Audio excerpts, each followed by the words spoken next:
Welcome to Our Girl Relationships. We talk about the problems people face in their day-to-day lives. Let's start with the video. Many people will probably think I'm a jerk after I tell this story, but I honestly don't care. It was finally time to stand up to my wife. My wife's name is Carrie, 54, female. We were both married once before, and we married each other about 10 years ago. When we got married, I was already a well-established man. I have a thriving career in pharmaceutical sales and a house that I purchased on my own after my divorce.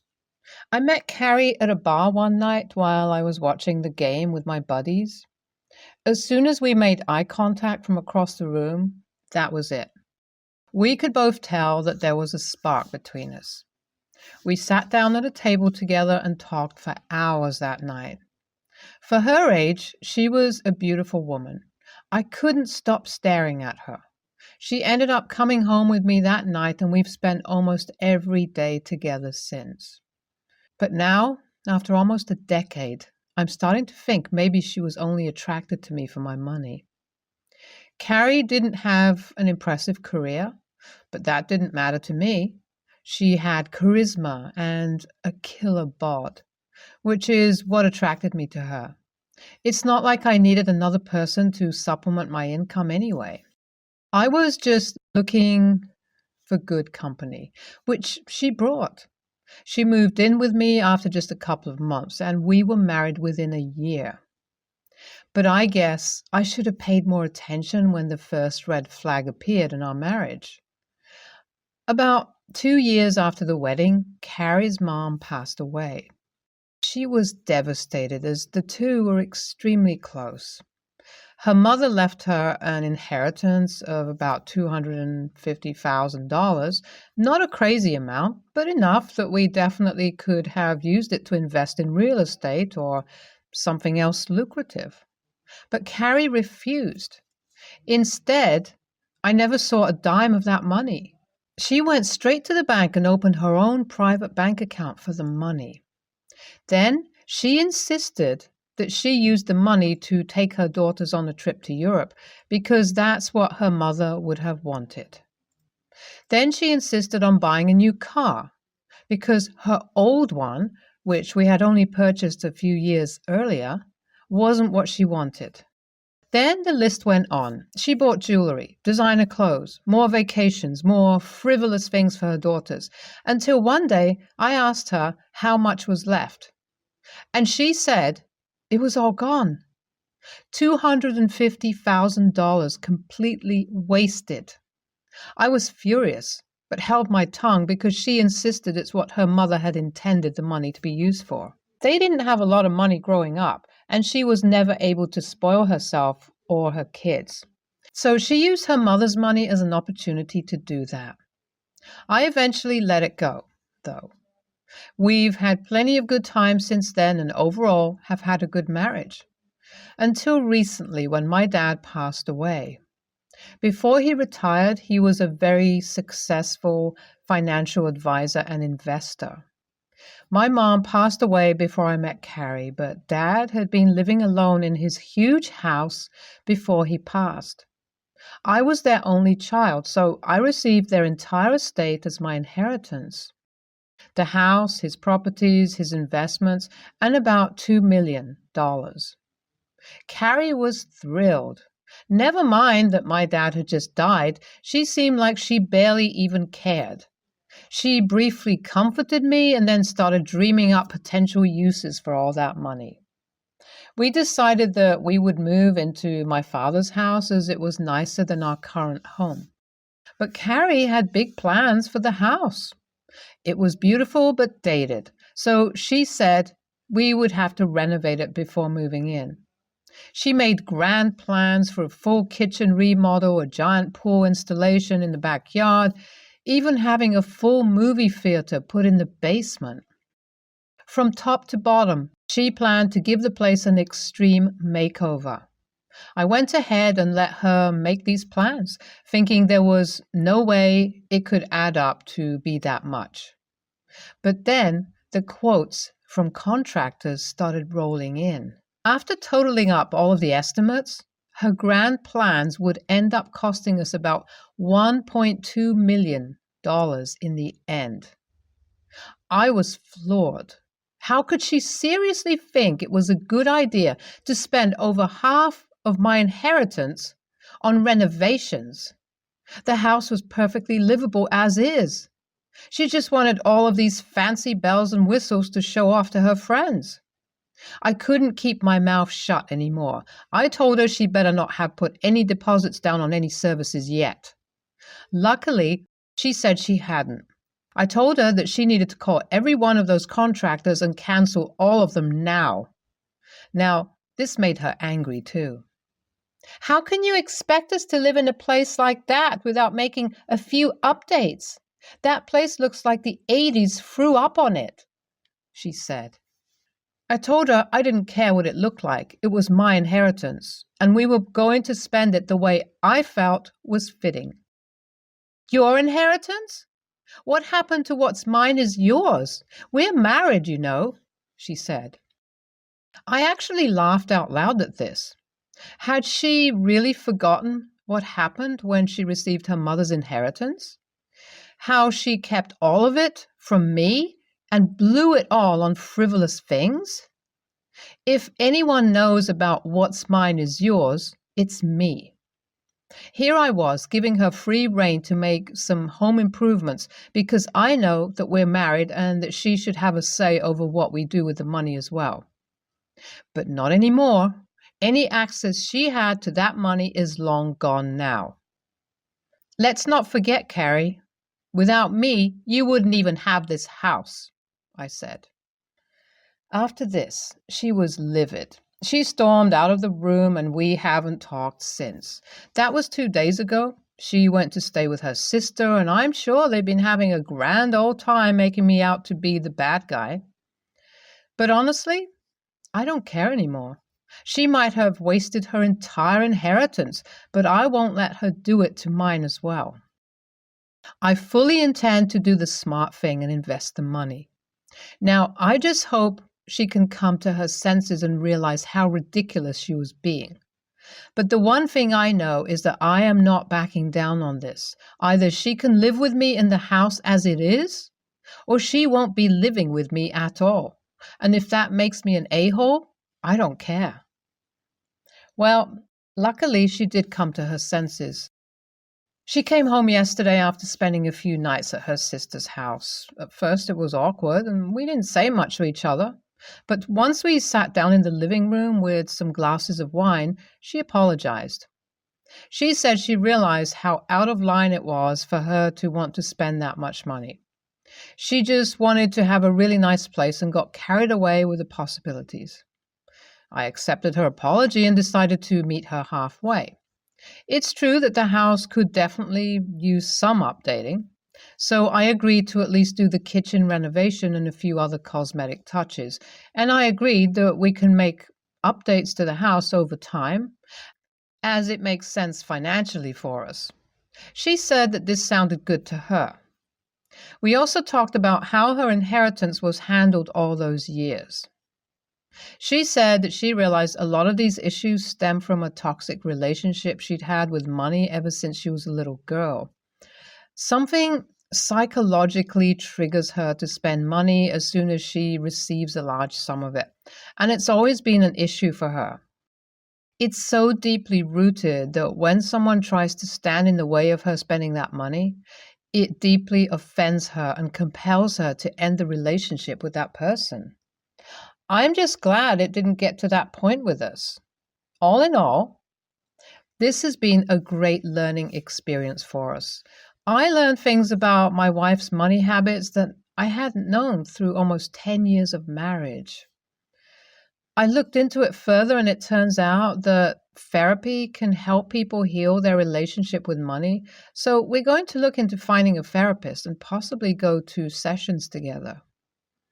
As terrible as our fight was, I'm grateful it did bring us closer together. I'm just excited to move up from this and get moved into our new home together. It's been 6 months and life has never been better. We found a psychologist who specializes in financial issues, and we've made great progress together. In this time, we've been able to set a budget and plan for our future together. Although I'm still grieving my father, this has been such a beneficial time for Carrie and I's relationships. So I am thankful. Also, through our financial planning, I realized that we actually could afford the fancy pool Carrie wanted. We had it built before summer came along, and we have been enjoying it together with plenty of money left over to invest, of course. NaH. Honestly, it sounds like you've both turned a page. Originally, you both kind of sounded like a-holes, but this story definitely took a positive turn. Keep it up. ESH. Look, I love a feel-good ending as much as the next guy, and I'm glad you guys are working it out. But related to your story, you both acted like a-holes, IMO. Of course, she didn't have a right to blow all that money, but you didn't have a right to turn around and rub it in her face that she wouldn't have any of this without you. You knew who you were marrying, and you said yourself that you knew she didn't have much when you married her. Just seemed like a cheap shot to me. I'm 28, male, currently planning a wedding for this March. My fiance and I are keeping it relatively small with around 30 to 40 people. My parents got divorced a couple of years ago, and my dad remarried rather quickly to Jen. Jen is a lot younger than my parents, 32, I think. Absolutely gorgeous, and this bothers my mom quite a bit. I get that it's a big age gap, but I figure she's an adult who can make her own decisions, and they seem really happy together. So, whatever. She's always been super nice to me and my fiancé, so I have nothing against her. My parents' divorce was a little messy with my dad initiating it. My mom will still make digs at my dad, but my dad just doesn't talk about her. Or if he does, he only says positive things. Well, when going over the guest list with Mother, she had a bunch of family friends she asked if I was inviting. I told her no because those are people I don't consider myself close to, and my fiance and I want it to be small, immediate family, some cousins, and good friends. She asked if Jen was getting an invite, and I told her, of course. She is my dad's wife, and we have a good relationship, so yes, she will be there. My mom freaked out, said these family friends have been in my life way longer than Jen, and I'm choosing a gold digger. My dad would be considered wealthy by most people. Over these people. I told her I'm allowing my father to bring a +1, and I never would have considered inviting my mother's friends again, because I'm not close to them. She then said she doesn't know if she'll go to the wedding if Jen's there. Not wanting to deal with this, I told her that saddens me, but to make up her mind by January, as that's when we need a number for the venue. She then told me I'm choosing Jen over my own mother. I don't personally feel that way, but my older sister, who is Jen's age, also doesn't love the whole situation and is saying I should just uninvite Jen. AITA for keeping Jen on the list? Personally, I think Jen is awesome and would love to celebrate with her, and I think the whole thing is pretty dumb. I have offered my mom a +1 if she wants to bring a date or a friend. No, Jen was not an affair partner, though. My sister and I both are pretty sure they either cheated on each other or they had an open marriage. The marriage never seemed like a great one, as long as I can remember. While they just got divorced a few years ago, it was on life support far before that. NTA. But can you put yourself in your mom's shoes? She clearly doesn't have a +1. Her ex is bringing his hot young wife, who's barely older than his daughter. And as a final insult, now she knows she doesn't even have her close family friends, who she's known for years and can support her. Coming to this ceremony. OP, I'd find room for another couple. Ask your mom to choose which one. Who cares if she has a +1 or a +2, another couple? If you move forward as you are, sure, in the strictest sense, you're NTA, but you are putting an older woman whom you love in a tough spot. Even if theoretically sure, she shouldn't mind. I'd let her choose another couple, make her happy, or for just an extra person or two. There's being NTA, then there's being someone who goes out of his way to be there for his mom at a tough time. Be the latter. And congratulations. Weddings are about celebrating the love shared between a couple. That being said, we all come with baggage and families and backstories. Your parents aren't perfect. Your dad's quickly moved on with his life and is happy. It is much easier to be the nice and good parent when you're in a happy place.